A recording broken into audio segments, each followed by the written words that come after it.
how I stopped shopping, and specifically how I went from having a shopping addiction to being somebody that rarely buys new clothes. I found it really hard to find structured information about buying addictions. It's kind of something where just like, oh, she likes to go shopping, ha ha ha, it's normal. And maybe because it's something that isn't entirely frowned down upon or taken seriously, it's something that affects way more people than we would expect. Here are some telltale signs that you might have a shopping addiction. Frequently shopping impulsively and feeling an urge to buy even when you don't need anything. Spending beyond your means, accumulating debt, or hiding purchases to avoid financial judgment. Shopping to relieve stress, anxiety, or sadness, often using it as a coping mechanism. Constantly thinking about shopping, sales, or finding the next purchase. Feeling guilty or regretful after making purchases and repeating this behavior. Struggling to cut back on shopping despite attempts to limit purchases.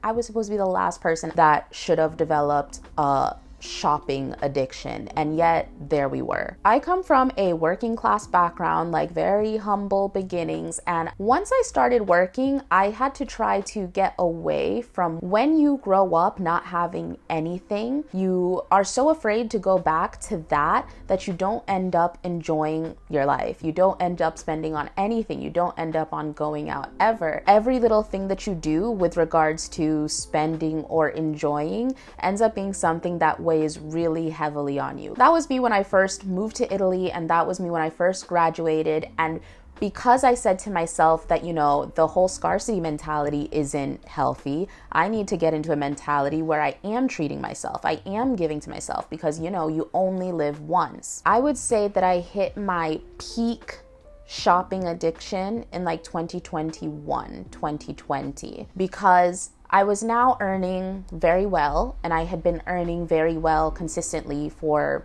ever since I had graduated. I had quite a bit saved up, and as I said, I'm like, it's not healthy for me to not spend any of my money. I need to spend, I need to live. I should also cue the kind of work that I was doing now. At this point, I was working for a startup, and I was also doing my content creation, influencing on the side, and the one in the office was very luxury adjacent. I was working for a lot of luxury clients in the automotive, fashion, hospitality sectors, and then my influencing career, we'll say, was also very focused around fashion and beauty and buying. So it was kind of just like the perfect storm at the perfect time. We had just gone through the really traumatic experience of COVID. I went through COVID in Milan. As I said, I was earning well. I didn't have the chance to spend this money during COVID, so I had quite a bit of savings. And then the cherry on top was that especially influencing was a job that enabled and kind of encouraged me that I should be spending. I need to look good when I go to these events. I need product so that I can make content. And furthermore, there's even a whole tax write-off situation when you're a lifestyle influencer. So I was even incentivized from a tax perspective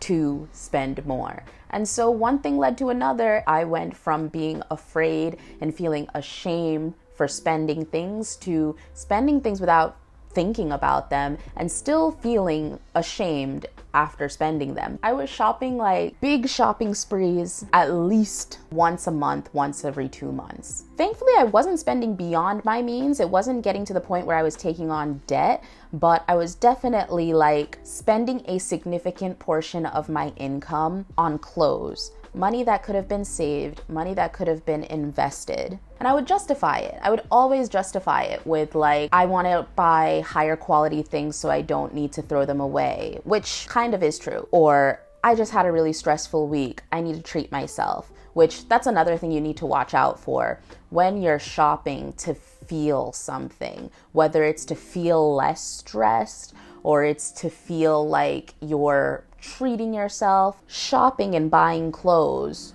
shouldn't be done to feel some sort of emotion or feeling, even because, at least in my experience, it never leads you to feel a good emotion. And I justified it by saying that I was trying to find my personal style. I would say that I need to buy this new thing because I needed to recreate this look. I'm going to find my style through shopping and putting together pieces, new pieces, when that's not actually how you find your personal style. You probably don't need to buy even one other thing to really define and enjoy your own personal style. A lot of the stores that I was shopping at, and specifically here in Italy, they don't always do returns. So once you bought it, you just have to deal with the fact that you just wasted that money. There's no getting the money back. And so then it goes into your closet and it sits there until you do your next cambio armadio. And then it's like the vicious cycle just repeats itself.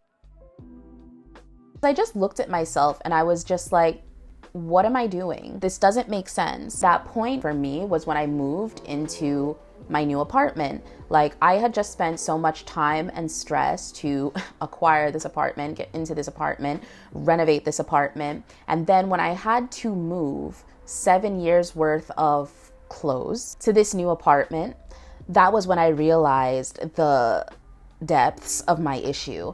And furthermore, I didn't want to tarnish this new start, this new space that I had worked so hard on with this old baggage, quite literally. I didn't want to get into that situation again. So that brings us into the actual point of the video, I guess, which is the practical steps that I started doing little by little to stop shopping, to go from spending insane amounts of money for literally no reason to not doing that anymore.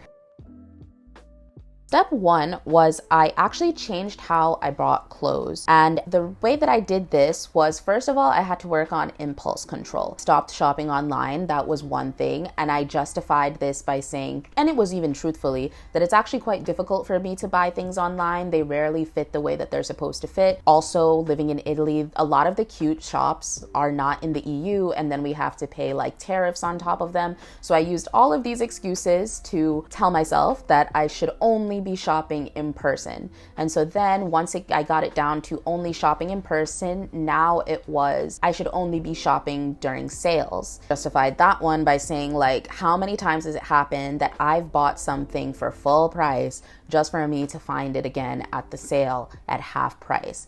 That just makes you feel stupid. So that was one of the ways that I was like, only shop during the sales, don't go outside needlessly. I had to limit the amount of contact that I had with both digital and physical stores to just not even put me in that situation to give in to an impulse. I started adopting more healthy hobbies.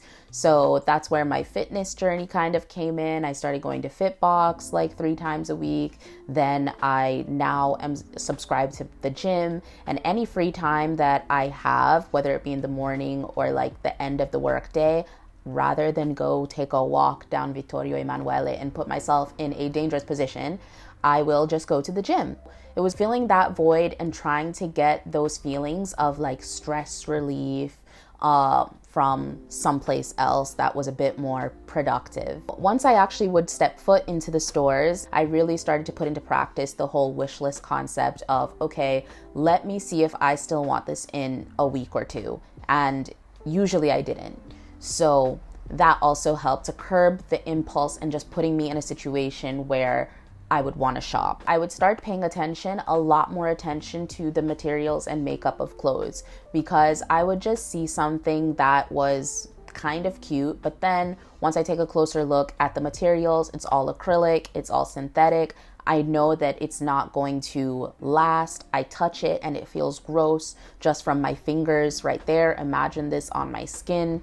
So once I started learning more about the materials of clothes and how clothes are supposed to feel and what functions they're supposed to serve, like varying materials, that was something that curbed my shopping of quite a bit. And the last thing that made me change the way that I bought clothes was just accepting my financial and also spatial limits. Like I said, my house is really small. If I fill it up with stuff, it's going to be cluttered and feel uncomfortable to me. And I just can't get over the fact that, again, I put so much work and dedication into my house that I wouldn't forgive myself if I just ruined it by filling it up with clothes.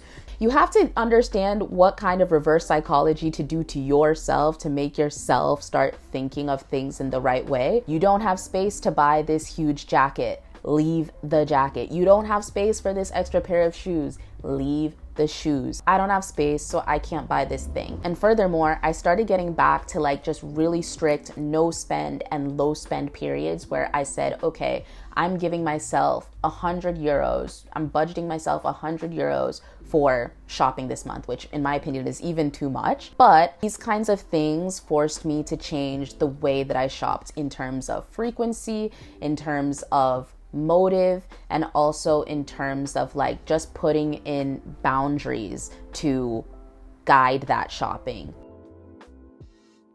The second thing that I did to help me stop shopping was I did some deep declutters. Like I said, that first big declutter was with my first move, but even once I got into the new house, I still had to do a few more. I'd say like it took 2 cambio armadi for me to get to a position where I had sheared down to the things that made sense. I threw out a lot of stuff, but I don't throw things out anymore. Like I don't throw something out unless I haven't worn it for like 4 years. And by now I have a closet where that hasn't happened. All of the clothes that I have, I've worn at least once in the past 4 years. It has happened to me countless times where I would throw something out or donate something because I didn't feel it was still in fashion. I didn't feel like it still represented me, just for 2 years later, that thing to be in fashion and representing me. So while on the one hand, the huge declutters were necessary to get to a place where I had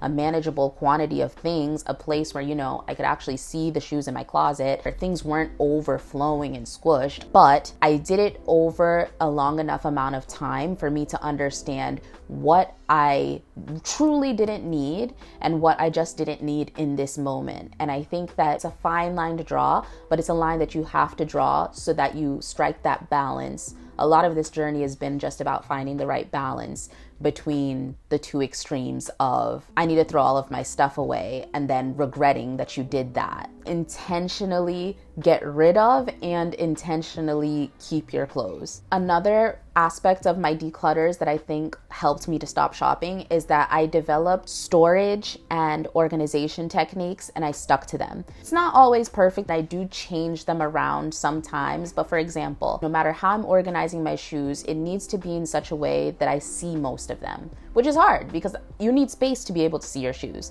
I don't have a walk-in closet, but I found a way that allowed me to maximize seeing my shoes and also storing them in a way where they're not getting like deformed or messed up from existing. In keeping this organization, it takes a lot for me to add something to my closet because I don't really have space to add something else without messing up my whole storage system. So developing an organizational and storage technique for my closet space and just sticking to it was another thing that helped me declutter and then stopped buying. Just to conclude, I guess it was really all just about maximizing the space that I had in my closet and again, accepting when there's just no more space. Try to really adhere to the 1 in, 1 out rule with regards to your space and your stuff. Don't bring anything new into your home or your closet unless you're going to part ways with something old. And when you're thinking about parting ways with something old, I think about, do I really need to throw this away? Like, is it falling apart? Is it unsavable? Like, is this unwearable now? I think about where it's going to end up because truthfully, a lot of the clothes that you are donating or throwing away actually just end up in Africa. There's no other way around it. It ends up in Africa, West Africa, in a landfill. For me, even that in and of itself is another reason that makes it really hard for me to get rid of clothes. I'd rather keep it until I can use it as a rag.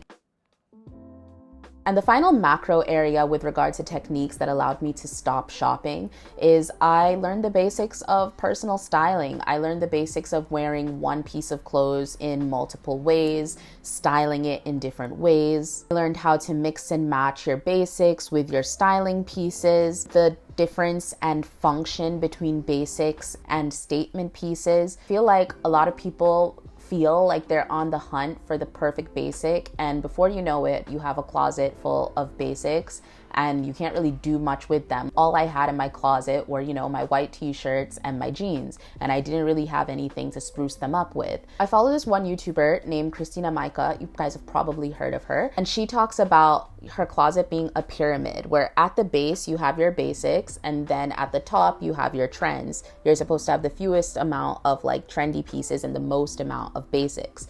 Thinking about that triangle and just being very intentional about like the kinds of pieces that you have in your closet and putting them together, mixing and matching them to have like cool outfits was one thing that also helped me to stop shopping, because I learned how to style outfits in a numerous, infinite amount of ways. I learned what I liked to see on myself and what I didn't like to see on myself, which I think is another thing. So now when I go into the stores, honestly, most of the things that they are suggesting, I don't even like to see on myself, truthfully. They don't look good on me. I don't have that tall, slender body type that a lot of the clothes in Europe is really targeting.